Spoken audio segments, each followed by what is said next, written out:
You know what's written all across Lucknow in different ways, forms and manners? Muskuraiye ki aap Lucknow mein. Smile because you are in Lucknow. And you have all the more reason to smile because I'm cooking a recipe from my city, the city of Lucknow.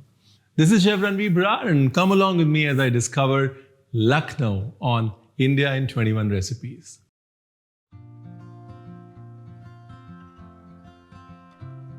If there's one thing that defines cities that had Nawab rulers or that had Mughal rulers, it is the korma of that city, right? If you go to Bhopal, there's a Bhopali korma. If you go to Delhi, there's a Dehlvi korma. If you go to Lucknow, there is Murgh Awadhi Korma, and that's what we're going to cook. We're going to cook a smooth and silken, beautifully, delicately spiced Murgh Awadhi Korma. This is what happens to me when I talk about the food of my city. I just get overtly excited. Hope you can deal with it. All right. So let's start with chicken first, right? Now you could use curry cut of a chicken, which essentially means you could cut the breast into 2, the leg into 2, or the breast into 3 and the leg into 3. Do not cut it smaller.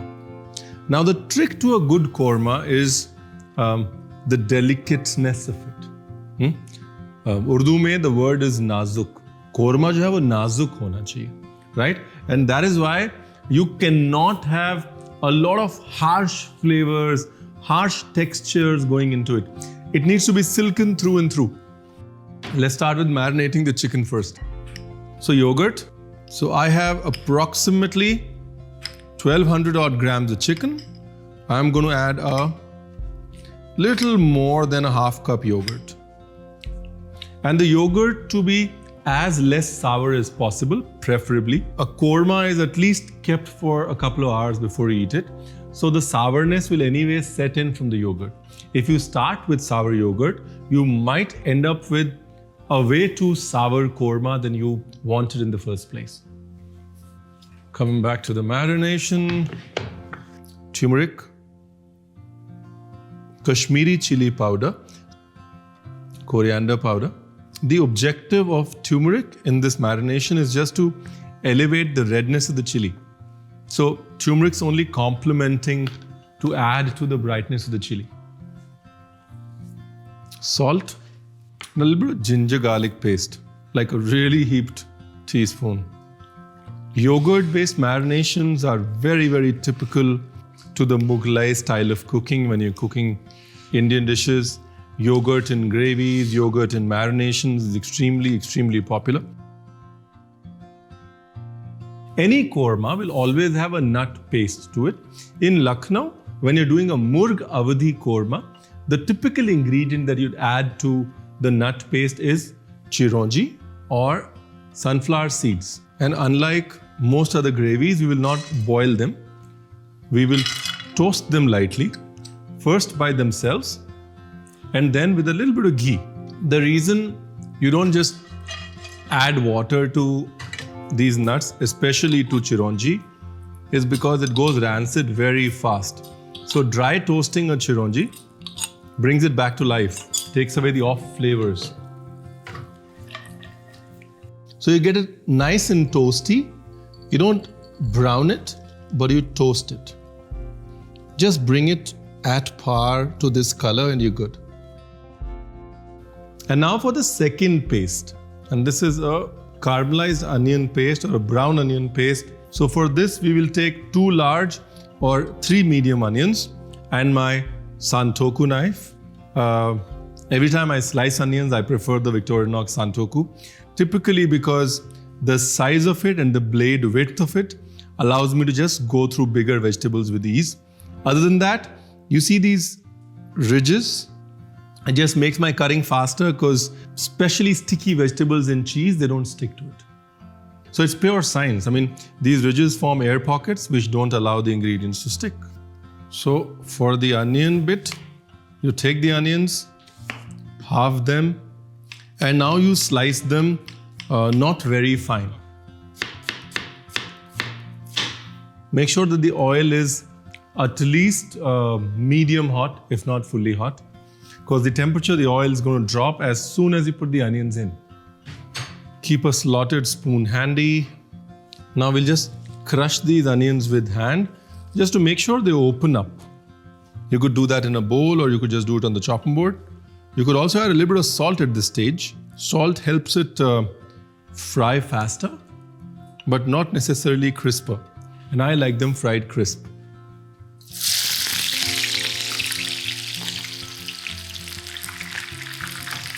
If you think this is taking time, all good things in life take time.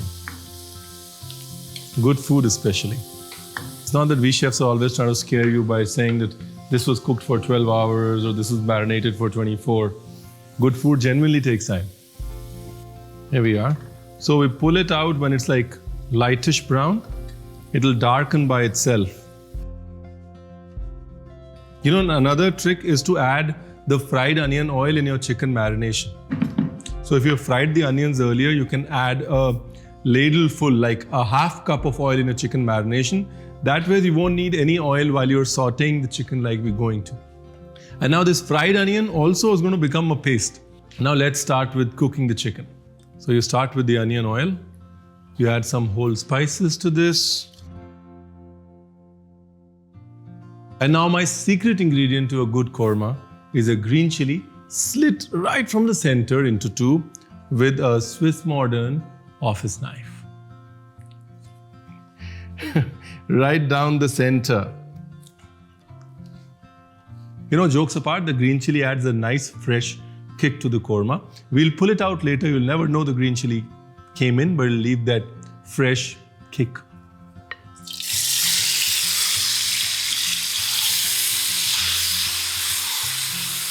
So the chicken has to cook 65-70% with the yogurt and the ginger garlic paste, and yet feel plump and spongy. And I'm not going to cover it and cook. I'm going to cook it open, because if I were to cover it and cook, steam's going to form. I don't want to steam the chicken. I want to bhuno the chicken, stir fry the chicken. Now the reason I go back and dive into it, because I want the aroma of the coriander cooking. Once I get a toasty coriander aroma, it means I can move on to my next step.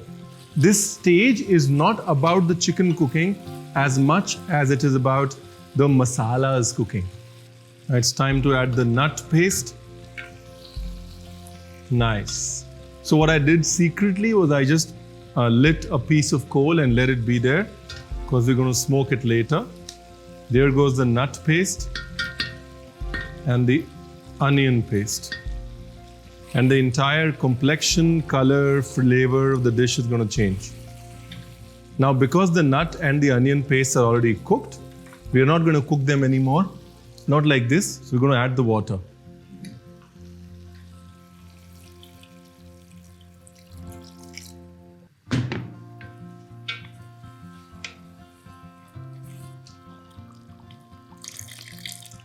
So I've added some rose water and kevda water or screw pine water, and I'm going to add a spice mix very typical to finishing kormas in Lucknow, which is green cardamom and mace powder, Javitri ilaichi powder as we call it.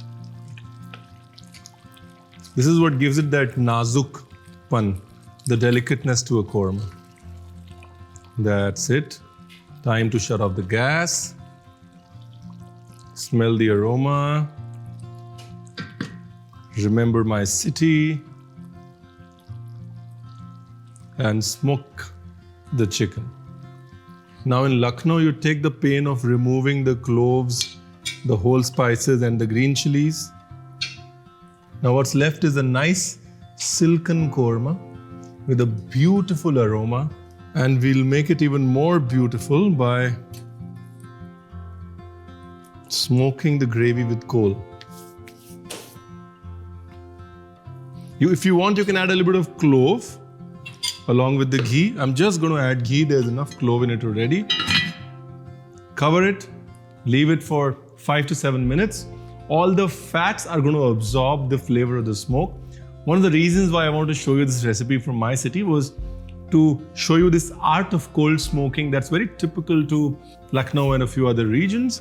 Alright, so I'm going to take your 30 seconds and talk about an important aspect that makes knives yours. And that aspect is wooden handles. Sometimes we just think it's just fashionable to carry a wooden handled knife. But the beauty of it is that every piece of wood is unique, which makes every handle unique, which makes your knife unique. Only one in the world that belongs to you. Also, they say wood is organic, and wood like walnut wood especially over the years takes the shape of your hand. It presses where it needs to, it leaves where it doesn't. And that's as personal as it gets. So while you might have a lot of knives for yourself, my suggestion is get at least one wood-handled knife for yourself.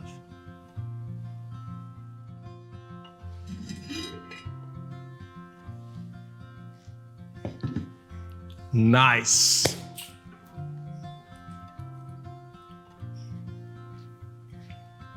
You see how the whole texture of the gravy is changed? Giving it time allowed the fats to separate. Now it's looking like a korma.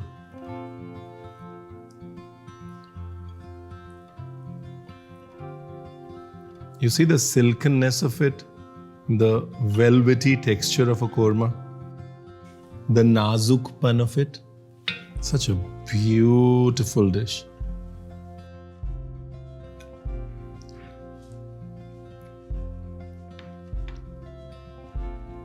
Fantastic. Reminds me of Lucknow. And if you want to visit my city, come over or just cook it at home.